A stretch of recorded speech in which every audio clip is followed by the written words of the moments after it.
They are preparing for D-Day, the day they will take up their weapons. The Laurel Highlands Ghost Company.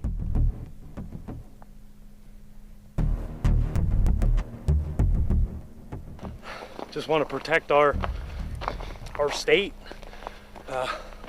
our way of life, our constitution.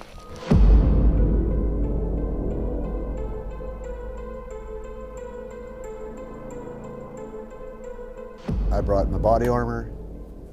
I brought this 6-hour AR pistol, which is for close quarters battle. I brought a MP5. This is a training weapon. It's an airsoft weapon. That's for like indoor type training.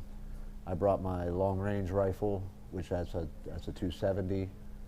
My AR-15, which is for medium to long range engagements.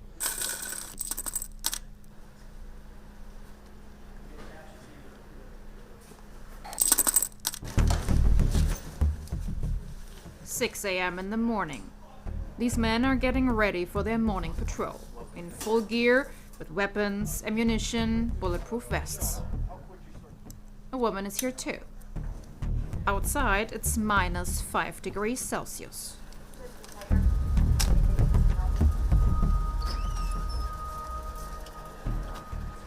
You always want to be prepared for whatever could possibly come up. This group is part of the so-called Pennsylvania Lightfoot Militia, a heavily armed militia in the state's southwest. Each member of the team covers their sector of fire.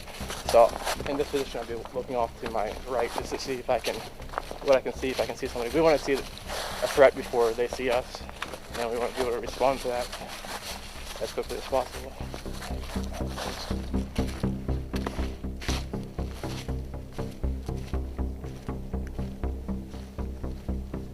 Everybody knowing their job in the column, covering your sectors of fire, working as a team, unit discipline, working together.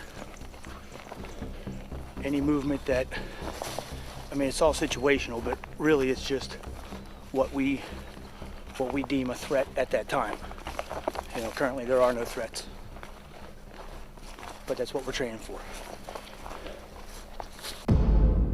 The Pennsylvania Lightfoot Militia has a total of about 200 members, divided into 17 units. There are 5 militias altogether in this state, not too far away from Washington.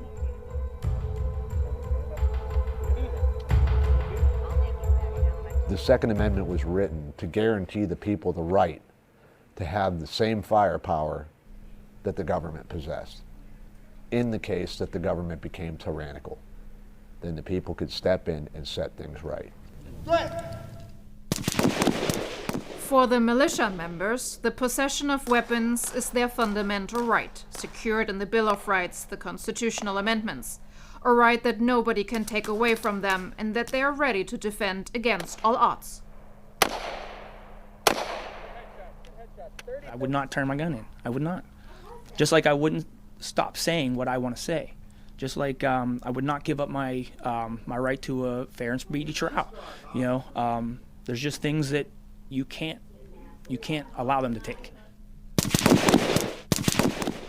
This weekend, the self-proclaimed defenders of the country train for hours with different weapons, especially the switch from one to the other. If you're in a firefight or anything like that, one of your guns is going to end up running out. So you got to have something to fall back onto, and you got to get it switch between the two as quick as possible. Ready? You can't rely on everybody else to fight your own battles. If the battle's brought to you, then you need to make sure that you're standing up for what you think is right. If I think it's right, then I'm not going to call somebody to fight my battles for me. I'm going to bring the fight right back to them. We kind of prefer not to have to use them. You know, it's don't get me wrong, we love to come out and train with them and keep our skills sharp. You know, but coming out and training with a weapon and keeping your skills sharp and actually having to end another human being's life are two very different things. And we're not hoping to do the latter. All right, guys, here we are. This is our November FTX. It's going to be cold. involved with the gun. The militia members that are here this weekend are an interesting mix. Veterans, roofers, construction workers, nurses. Christian, the commander, used to be in the Navy. Now the 47-year-old works as a machinist. They all have one thing in common: fear. The fear that their America will change in a direction that they don't like. It started out politically and everything because we were all afraid of Obama. We were afraid of what he was going to do. Because a lot of the stuff and everything, I didn't vote for him. I knew here in my heart that there was something wrong with that dude. And I never voted for him either time. I don't care what color he was. Well, you know, and the people and everything, well, you don't like blacks, you're racist and everything like that because he's a black president. No, I don't care what color he is. There's something not right about him. I don't feel good about his politics. Karen Gremlin is a founding member of the Pennsylvania Lightfoot Militia. The 66-year-old has also served in the military. Now she is a combination of the regiment's mom and spiritual leader. She calls herself a chaplain. She trains regularly with these 2 rifles and carries another weapon on her body.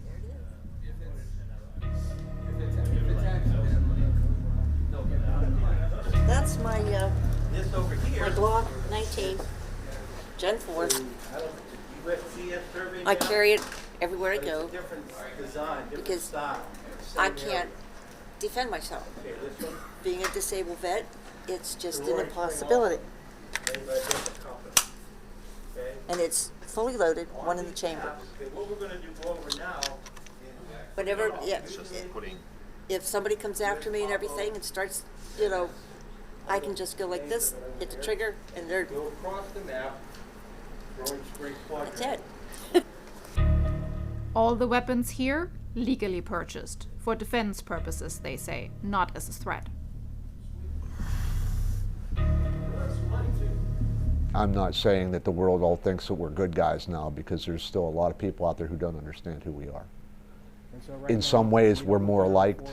In some ways, we're more disliked, depending upon who you're asking. We live in a very politically charged climate in this country right now. The militia is viewed generally as a right-wing kind of organization, which is a huge misconception. Once a month, the militia members meet for training in the forests of Pennsylvania. This time, urban warfare is also part of the training.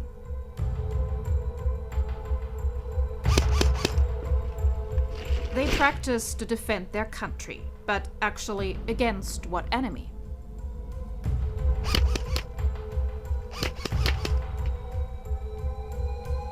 Anybody that would take and stand and rip away the liberties given by the founding fathers of the nation. An invasion. I know it sounds far-fetched, but we just saw it happen in Crimea a few years ago, where Crimea was invaded, you know, and it is now part of Russia again after its liberation and separation. So could that happen here? Yeah, it could happen anywhere. You didn't hit that target. There you go. Japanese Admiral Yamamoto said, you know, they can't invade mainland United States because there would be, behind every blade of grass would be an American with a rifle. I'm the American with the rifle.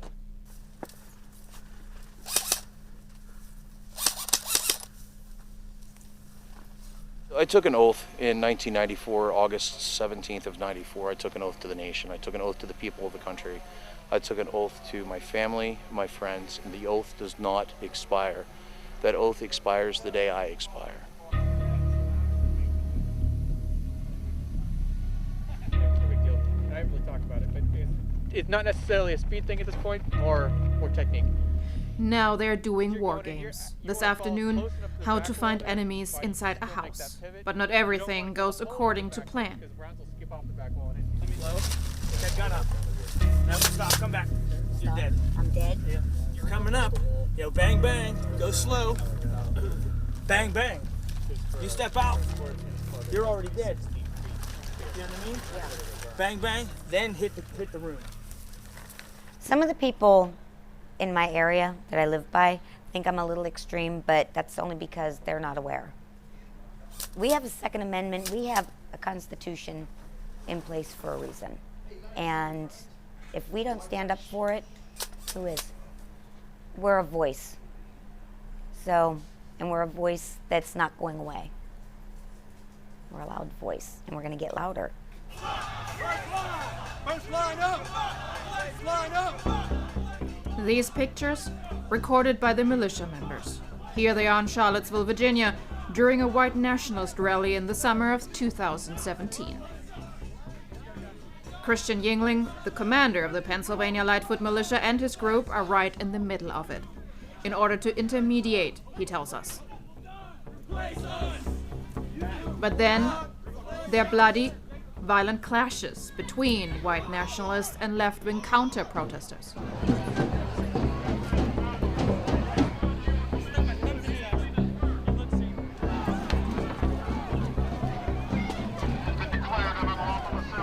When we were in Charlottesville, we didn't agree with what the people on the alt-right side were doing. We didn't agree with what the people on the left were doing. You know, we kind of try to provide that buffer so that, you know, both sides can kind of say what they want to say. But many left-wing demonstrators perceived the militia with their warlike equipment more as a provocation, as a shield for the right-wing extremists. In the end, on that day in August 2017, one woman had died, many more got injured. The militia has, at one point or another, I'll call it demonized. You'll have a group of people out there who, you know, they want to kind of corral us into a picture that they think we are. By going out into the public, showing our faces, answering the questions. Being there for citizens on the one side and being part of a citizen militia with strong political views and big love for weapons on the other, a difficult balancing act. What the militia members don't want, being seen as extremists who are just waiting for a time when they can use their huge arsenal of weapons. But they want to be ready just in case, as they always emphasize. And that's why they train not just on this weekend.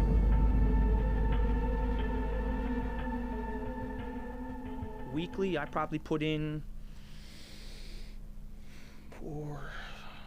probably 10 hours a week training, and then, you know, then a whole weekend a month. Bob is a roofer, married with 2 children. He has been a member of the Lightfoot Militia for 4 years now. Roughly $400 a month, what I spend just in ammunition. Those are my sacrifices, you know, as far as financially, and then time away from my family. You know, I sacrifice a lot, you know, but that sacrifice is for them. If there must be a war, let the war be in my life so that my kids don't have to live through that. Keep going, keep going, keep going. And the members of the militia sense danger, from the inside and the outside. They don't like what happens on the southern border of the United States. That is also why they are now training on land navigation, the orientation in a terrain that is sometimes difficult to analyze, to see, like on the border with Mexico.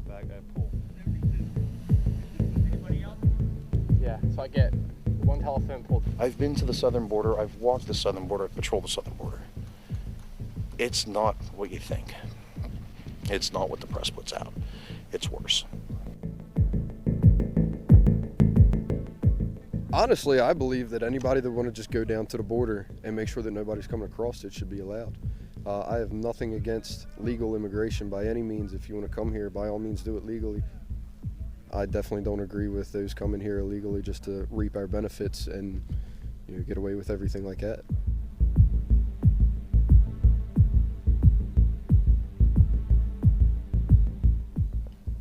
On this weekend, the militia members are training together for 48 hours. Patrolling and securing the site are priorities, but some reach their limits.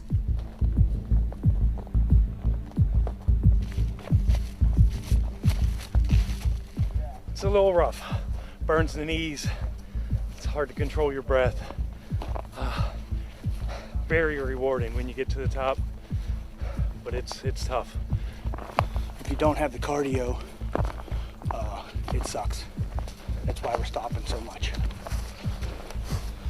Some of the guys just don't have it. You'll get there. That's why we're here.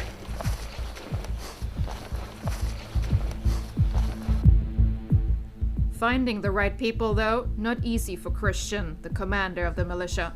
He gets many inquiries, but finds not many people suitable for this.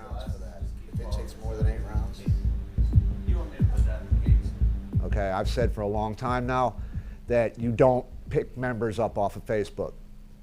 We have a recruiting page. Personally, I'd like to wipe my ass with it, because 90% of the recruits we got off that page have done nothing.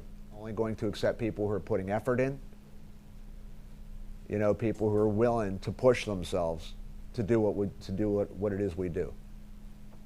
You know, you can't expect to sit back on your laurels and eat bonbons and watch The Walking Dead and be able to survive a firefight.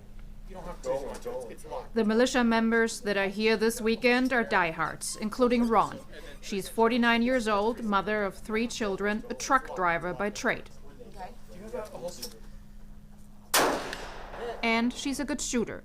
Before she joined the Lightfoot Militia, she hadn't fired a single shot in her life. And I love the smell. I'm not as young as I used to be, that's for sure. So the physical challenges are real. I just have to work on that. Other than that, I can do everything they can do. Maybe better. The militia officially supports neither the Republicans nor the Democrats. But where the members stand politically is clear, significantly further to the right than to the left. And hardly anyone makes a secret of it. I voted for Donald Trump, and I'm not afraid to say that. Like, I don't agree with 50 to 60% of what Trump says or does, but he most closely identifies with my beliefs. You know, if Hillary Clinton wouldn't say some of the things she says and share some of my viewpoints, then I would have voted for her. But based on how we are as the system lies, I voted, and currently I'm going to vote for Trump again. Okay, and while they're doing that, He was put into office because God wanted him there. Okay, bottom line, God has a plan for this nation, and part of that plan and everything is to have Trump in there because he's a businessman. He knows how to run a business, so he should know how to run the country. The commander's approach is a different one, though. He doesn't want to rely on any president, on any government, only on himself and his weapons.